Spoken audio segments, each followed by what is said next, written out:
근데 말이 좀 길었네요. 그래서 웬만하면 말 안 하는 게 좋습니다. 이재명 대통령은 취임 1주년 기자회견에서 첨단 전략 산업이 성장할수록 그 성과의 과실이 특정 기업이나 부문에만 머무르지 않고 공동체 전체와 중소벤처기업 그리고 전국토로 골고루 퍼져 국민이 삶 속에서 체감할 수 있도록 하겠다는 국정 방향을 함께 제시했습니다. 대통령 말씀 들어보시죠. 네, 안녕하십니까. 한국경제신문 한재영입니다. 반도체 호황으로 관련된 초과 세수가 상당할 것으로 예상이 되고 있습니다.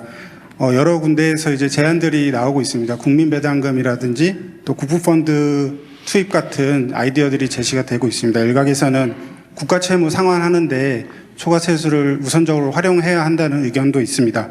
대통령께서 모두 말씀에서 의견을 주시긴 했지만 대통령께서 생각하시는 초과 세수를 가장 효과적으로 사용할 수 있는 방안이 뭐고 또 그것을 고민할 때 가장 큰 원칙이 무엇인지 궁금합니다. 아울러서 기업의 그 초과 이윤단에서 세수가 아닌 기업의 이윤단에서 활용하는 방안에 대해서도 대통령께서는 어떻게 생각하시는지 궁금합니다.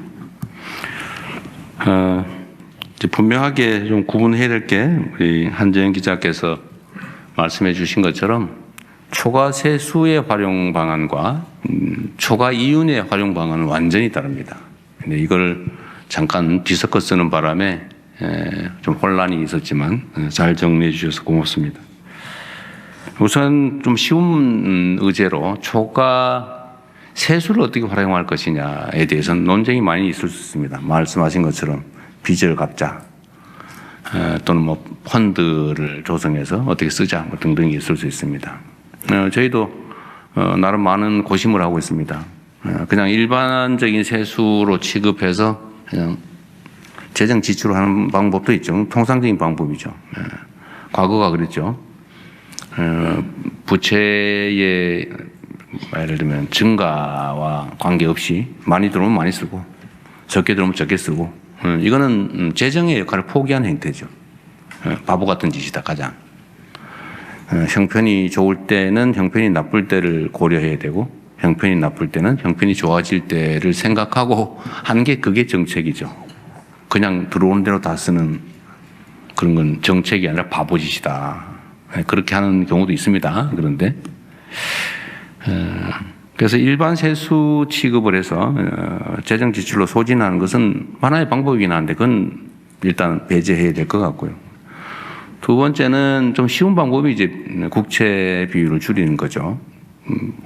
그것도 상당한 사람들이 이때까지 국가 부채가 조금 늘어났으니까 갚자.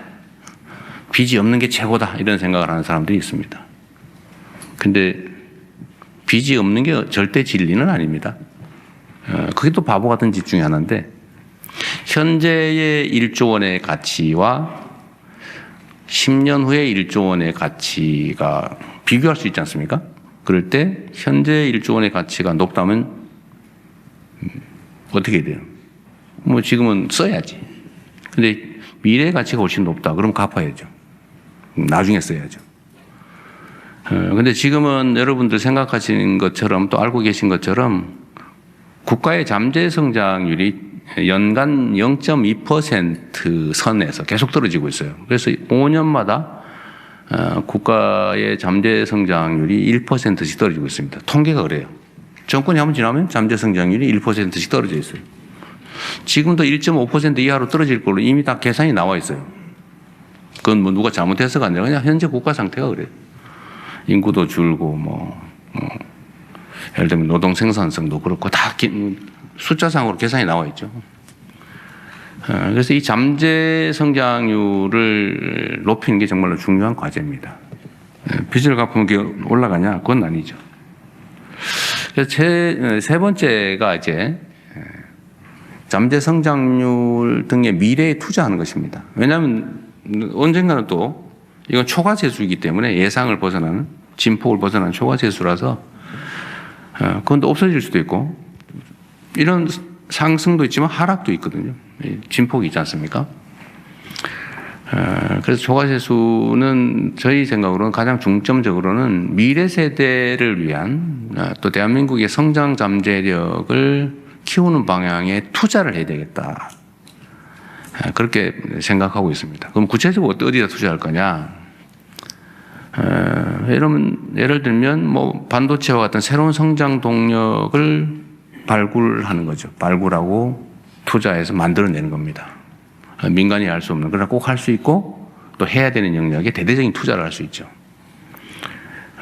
또 다음 세대들, 특히 청년 세대들이 지금 되게 어려운데 우리가 미래를 위해 투자를 해놓으면 다음 세대들에게 희망을 줄 수가 있겠죠. 농사를 짓는다고 하면 매년 그에 씨 뿌려서 그에 거두는 거 중요하죠. 그러나 나무를 심는 것처럼 내 당대에는 수확이 안 되더라도 30년, 50년, 100년이 지난 다음에 후손들이 쓸 수 있게 뭐 숲을 가꾼다든지 아니면 생산성은 높은 부가가치는 높은 뭐 과수나무를 심는다든지 뭐 이런 걸 할 수 있겠죠.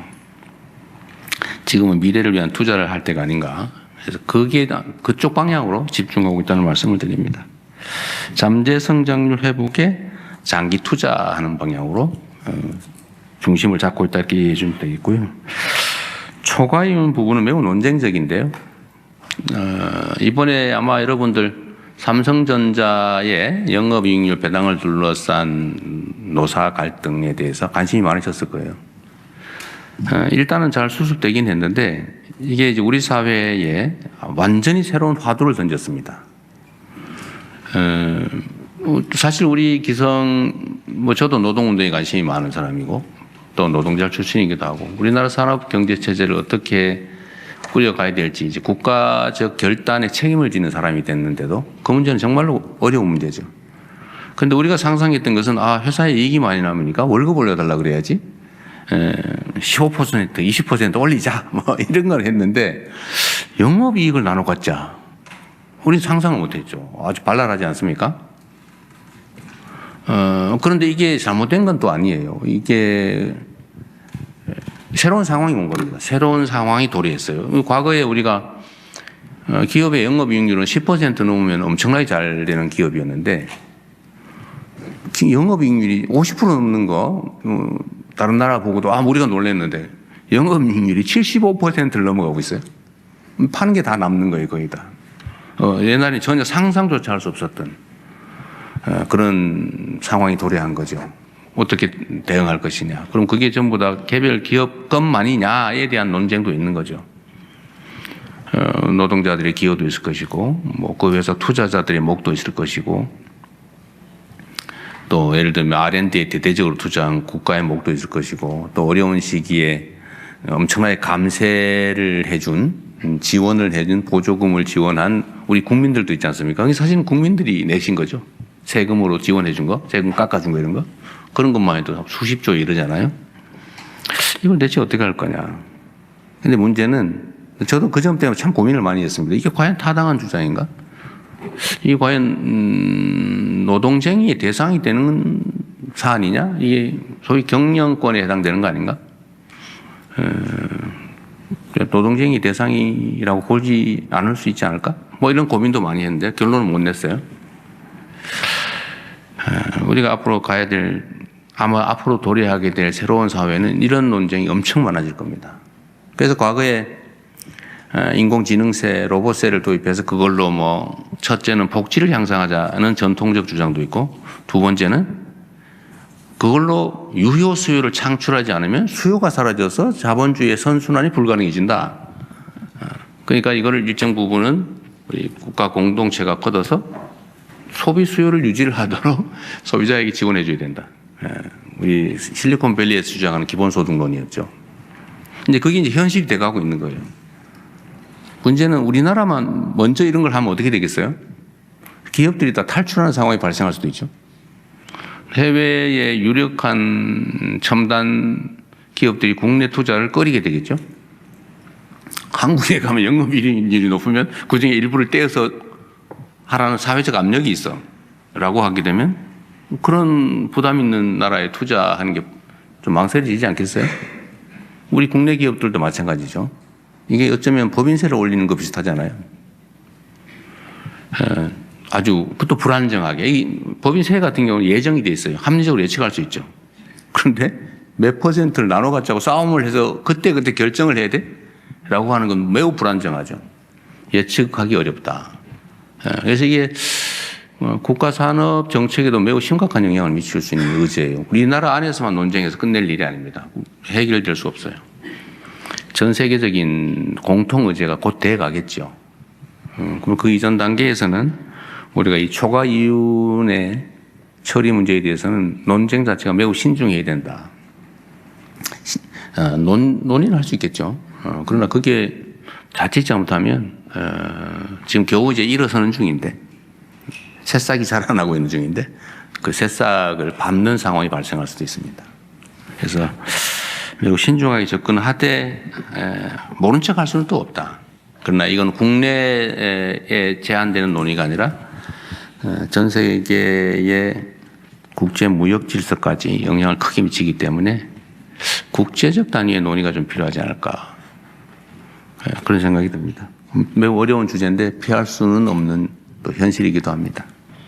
근데 말이 좀 길었네요. 그래서 웬만하면 말 안 하는 게 좋습니다.